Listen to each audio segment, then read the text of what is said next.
يا مرحبا بأهل الفخار والمواجيب،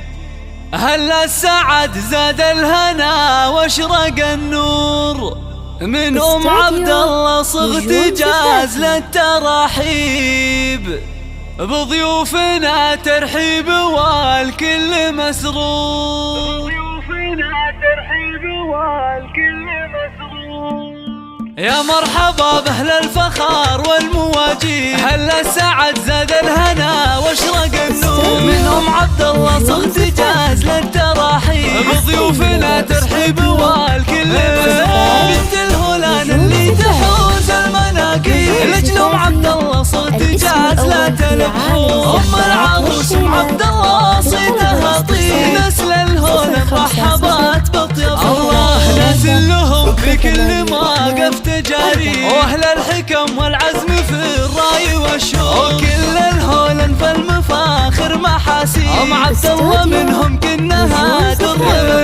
ذات الجمال والذوق وارقى الاساليب، حصه فيها الزين والحسن محصور، وفي مدح حصه قلت بالوصف تقريب، اجمل عروسه حولها ننثر وخواتها مثل النجوم اللي ما تغيب، من نسل قوم بالكرام شيد قصور، بنات سلطان في وصفهن الشعر يطيب، اخوات حصه صيتهن هيله وبخور، يلا هي اللي منك كل المطالب، تجعل ليالي حصها افراح وعطور.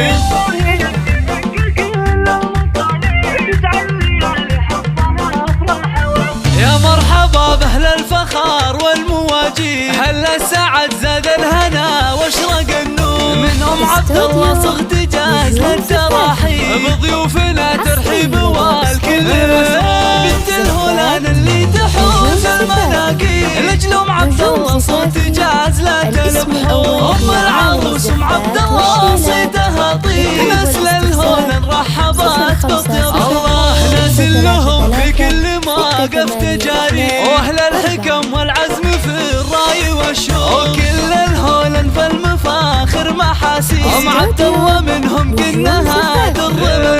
ذات الجمال والذوق وارقى الاساليب، حصه فيها الزين والحسن محصور، وفي مدح حصه قلت بالوصف تقريب، اجمل عروسه حولها ننثر وخواتها مثل النجوم اللي ما تغيب، من نسل قوم بالكرام شيد قصور، بنات سلطان في وصفهن الشعر يطيب، اخوات حصه صيتهن هيله وبخور.